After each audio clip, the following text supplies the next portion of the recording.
My 6-year-old daughter recently asked me, Dad, when you go into the simulator, what do you do there?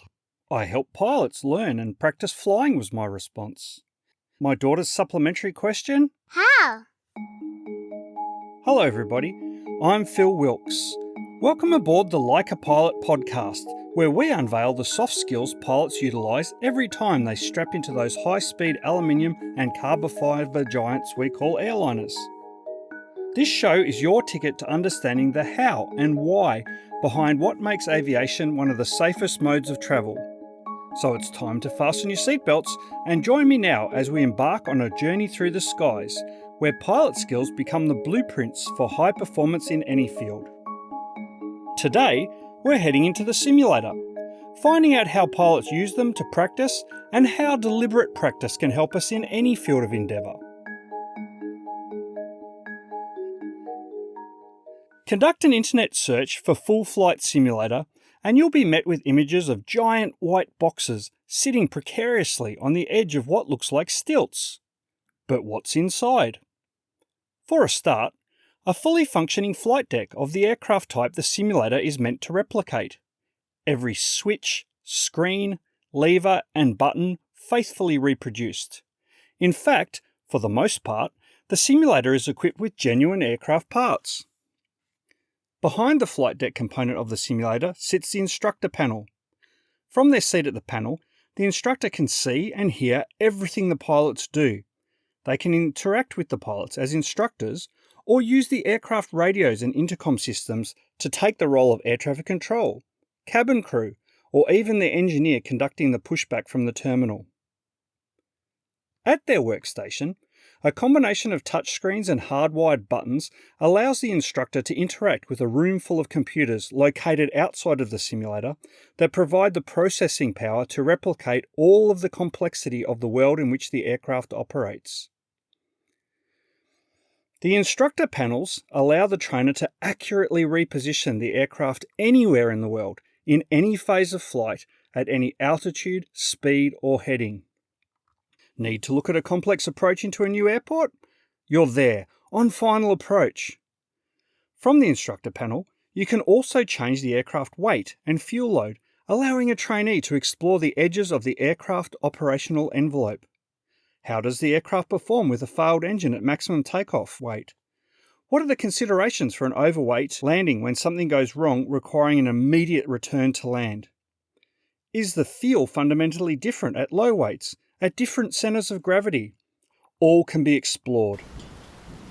But it's not just the limits of the weight and balance envelope that can be safely explored. Need specific weather conditions?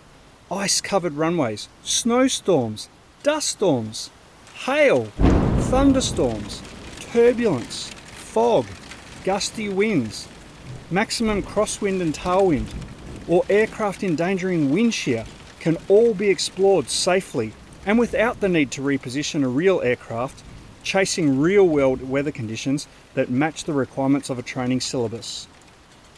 The weather forecast of your dreams, or nightmares, is but a few button presses away.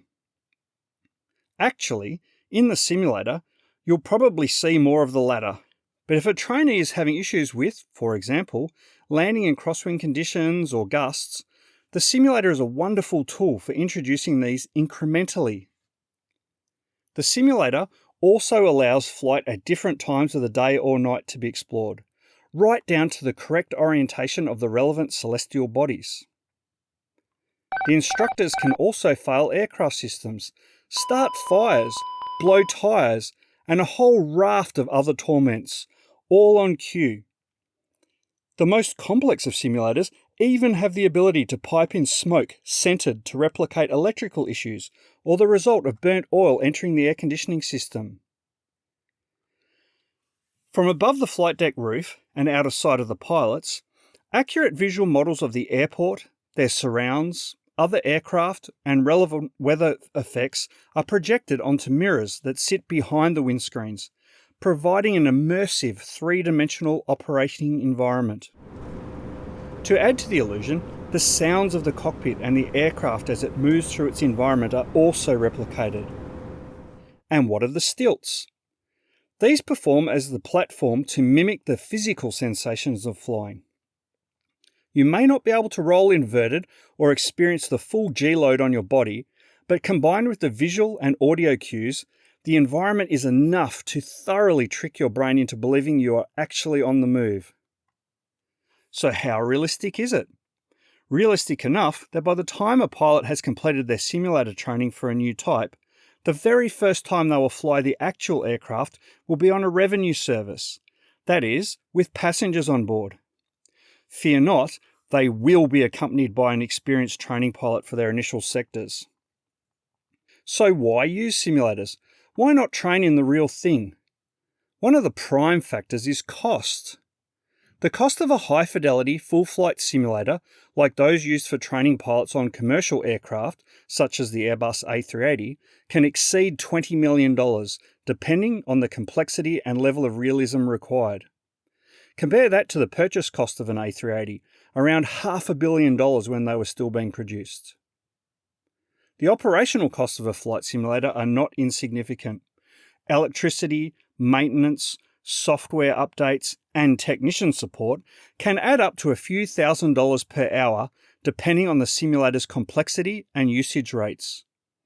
On the other hand, the operating cost of an A380 can be upwards of $30,000 per flying hour.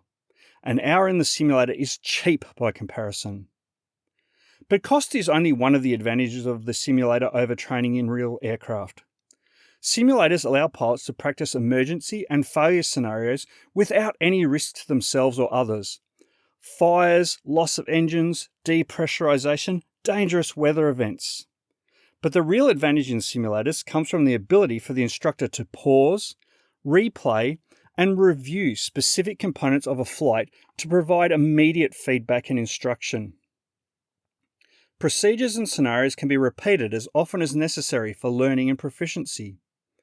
For example, if a pilot was struggling with just that last little bit of the landing routine, the simulator can be placed late on final approach over and over again until proficiency is reached.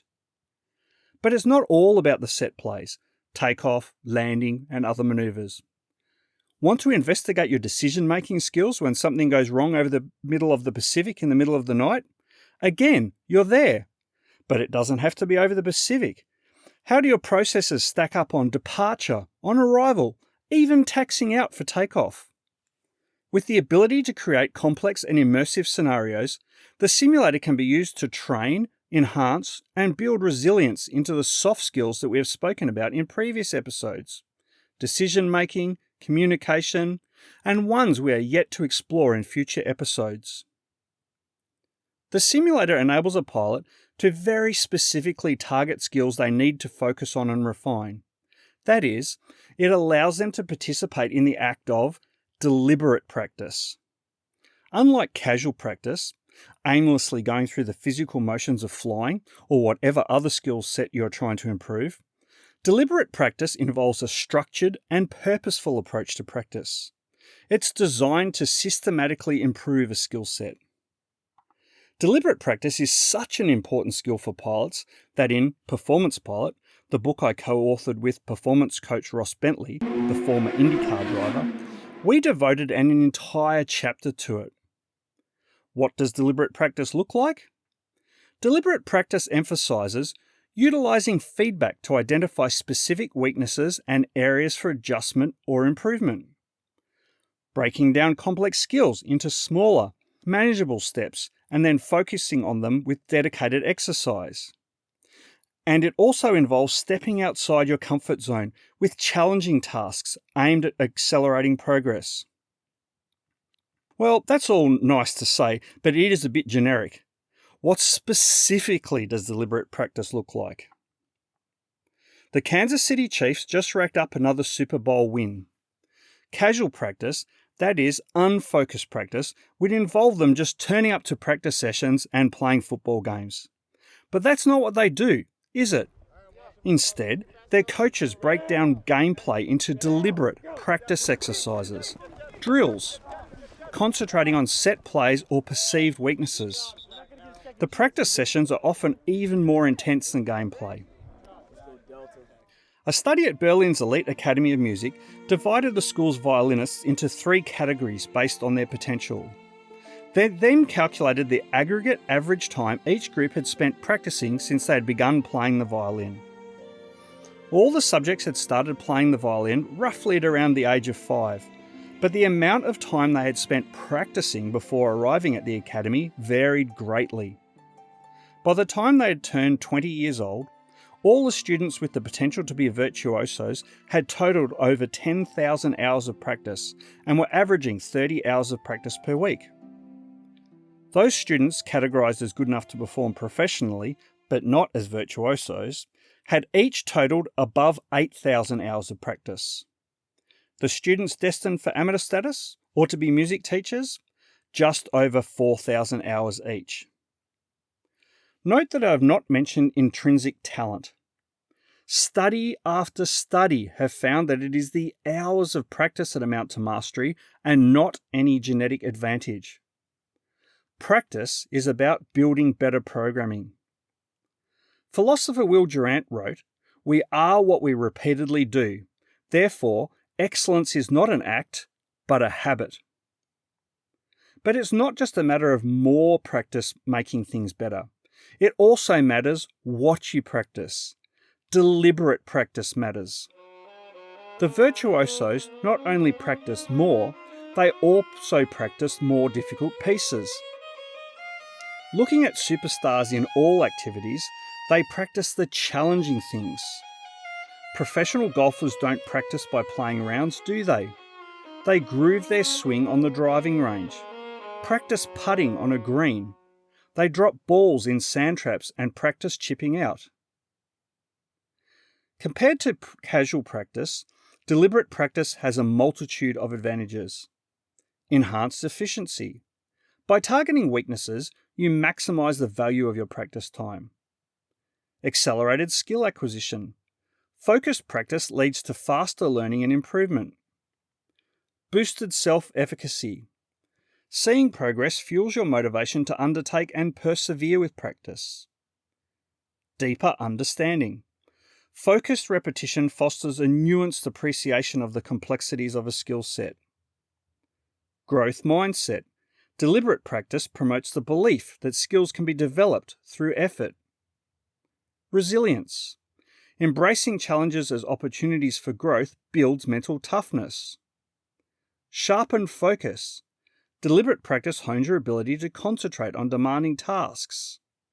And mastery. By consistently pushing your boundaries, you transform from novice to expert. Okay, so hopefully you're convinced. If so, the question begs, how do we implement deliberate practice? Let's return to the 3 points I made on what deliberate practice looks like. Utilising feedback to identify specific weaknesses and areas for adjustment or improvement. Breaking down complex skills into smaller, manageable steps, and then focusing on them with dedicated exercises. And stepping outside your comfort zone with challenging tasks aimed at accelerating progress. Being open to or even seeking feedback and constructive criticism from coaches, mentors, or peers can fast-track identifying areas for improvement. The analysed results can then be fed back to adjust future practice sessions. And as I've pointed out already, deliberate practice is not just for the honing of technical skills. It can also be used to enhance our soft skills.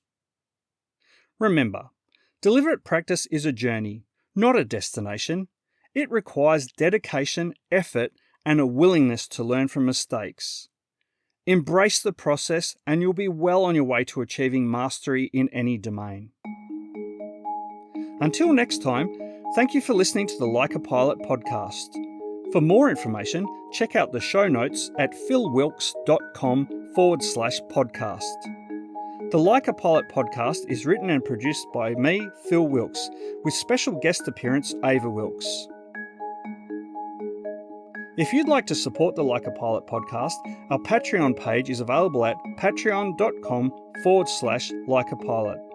And if you've liked the show, please remember to rate, share, and review.